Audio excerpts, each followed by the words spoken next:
Hello and welcome back to Tungsten Tales. Super Series 2, it's done and dusted. Another name on the Roll of Honour for this year's Super Series. Peter Wright adds his name to the winners list, but unfortunately there is a story that I do want to cover quickly before we do get into the results from the day, and that is Raymond van Barneveld.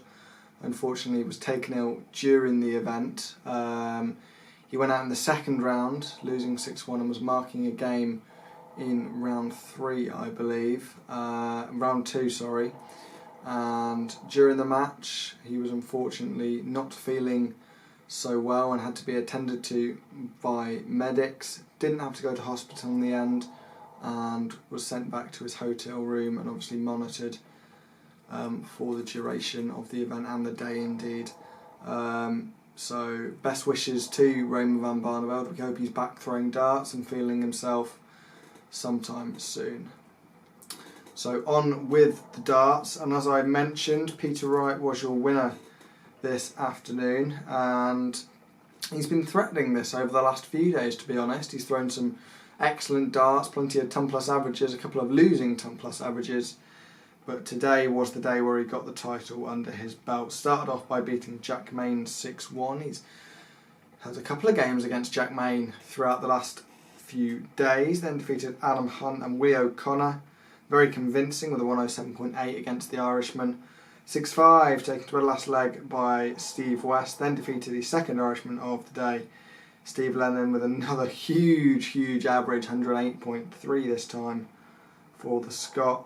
103 was enough to see off Joe Cullen in the semi-finals fairly convincingly, and then he looked excellent once again in the final against the world number 1 and world champion Gerwyn Price, who faltered a little bit on the winning line there. 94 average, and never really looked like he was in that game, but it was a very impressive display throughout the day for the most part for Gerwyn Price. If we look down his averages, 108 to defeat Joe Mernon in round 2. He's had a couple of decent results throughout the first Super Series event. Also had 101 averages to see off Luke Woodhouse and Brendan Dolan, who was put in the hard yards again in this Super Series. He's probably been one of the most improved players in the last 6 months of darts, and to get in a semi-final and of course the win from the other day, it's been a terrific few days for Brendan Dolan. And finally that 107 average against Jason Lowe in the quarter-finals. So some absolutely monstrous stats and numbers being put in by some of the big names in world darts. Of course, Michael van Gerwen not on that list this time around. We have a quick look at some of the other big names throughout the day. Johnny Clayton, who's probably one of the form players, arguably the best player in the world at the moment. He was defeated in the opening round 6-4 by Steve Lennon, who had a very good day, and there's a couple of good days to see the start of the year. I mean, it's not always been plain sailing for Steve Lennon. The last couple of years haven't been too kind to the Shamrock, but he got some good results under his belt this time around. We look at the quarter-final lineup.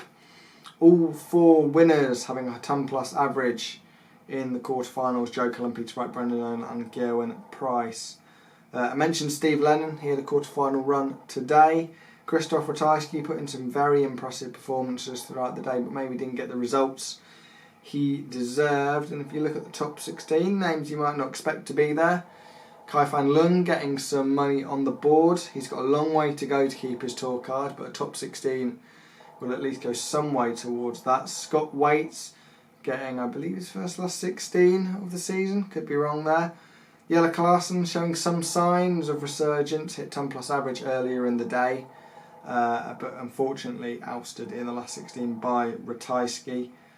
And if we have a quick look at some of the averages for Damon Heta, opening round 114 average to see off Chris Dobie, then a 104.5 was enough to defeat Boris Krčmar 6 legs to 1, and Jason Heaver, the surprise package of the last few days, was ousted with a 102 average and a 6-3 victory, but just the 82 against Steve Lennon. Damon Heta not living up to those averages in the last 16.